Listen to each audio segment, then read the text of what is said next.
श्री कृष्ण ने अपने पुत्र को श्राप देने का निर्णय क्यों लिया? यह एक जटिल और बहुप्रकारी प्रश्न है जिसे समझने के लिए हमें महाभारत और अन्य पौराणिक ग्रंथों की गहराई से समीक्षा करनी होगी। ये घटना विशेष रूप से महाभारत के आरण्यक पर्व और अन्य ग्रंथों में वर्णित है। इस विषय को समझने के लिए हमें कई पहलुओं पर ध्यान देना होगा, जैसे कि श्री कृष्ण का पारिवारिक परिदृश्य, कृष्ण के पुत्रों के बारे में जानकारी, श्राप का कारण, श्राप के पीछे की कथा और उसका विश्लेषण, धार्मिक और नैतिक दृष्टिकोण, श्राप देने के पीछे के धार्मिक और नैतिक कारण, आध्यात्मिक शिक्षा, इस घटना से क्या शिक्षा प्राप्त होती है। एक, श्री कृष्ण का पारिवारिक परिदृश्य। श्री कृष्ण के कुल 8 प्रमुख पुत्र थे, जिनमें से कुछ प्रमुख नाम अवंती, प्रद्युम्न और संकर्षण थे। कृष्ण के प्रत्येक पुत्र की अपनी अलग भूमिका और महत्व था, लेकिन उनके सबसे प्रमुख पुत्र प्रद्युम्न थे। प्रद्युम्न को श्री कृष्ण का प्रिय और महत्वपूर्ण पुत्र माना जाता है। 2. श्राप का कारण। श्राप का प्रसंग एक विशेष घटना से जुड़ा है जो महाभारत के आरण्यक पर्व में वर्णित है। इस घटना में प्रद्युम्न ने कुछ गलत कार्य किए थे जिन्हें कृष्ण ने अस्वीकार कर दिया।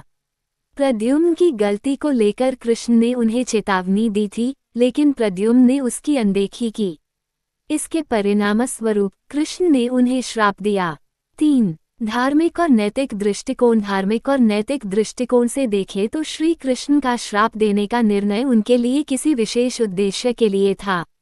भारतीय पौराणिक कथाओं में ये देखा गया है कि भगवान कभी कभी कठोर निर्णय लेते हैं ताकि धर्म और न्याय की रक्षा की जा सके।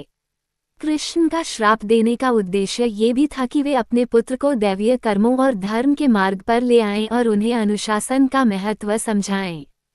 4. आध्यात्मिक शिक्षा। इस घटना से हमें ये शिक्षा मिलती है कि किसी भी व्यक्ति को अपनी गलतियों और दुष्कर्मों का परिणाम भुगतना पड़ता है, चाहे वह व्यक्ति कितना भी उच्च या आदर्श क्यों न हो। भगवान की दृष्टि में भी धर्म और कर्म की अनदेखी करने पर दंड मिलना तय होता है। ये हमें ये भी सिखाता है कि भगवान का कार्य केवल दया और प्रेम से भरा नहीं होता, बल्कि यह न्याय और अनुशासन से भी पूर्ण होता है। इस विस्तृत विश्लेषण से हमें समझ में आता है कि श्री कृष्ण का श्राप देने का निर्णय उनके पारिवारिक संबंधों और धार्मिक दायित्वों से जुड़ा था। इस श्राप के माध्यम से उन्होंने अपने पुत्र को सही मार्ग पर लाने की कोशिश की और धर्म और न्याय की महत्वपूर्णता को समझाया। इस प्रकार श्री कृष्ण ने अपने पुत्र को श्राप देकर एक महत्वपूर्ण धार्मिक और नैतिक शिक्षा प्रदान की, जो भविष्य में भी अनुशासन और धर्म के महत्व को समझाने के लिए एक उदाहरण बनी।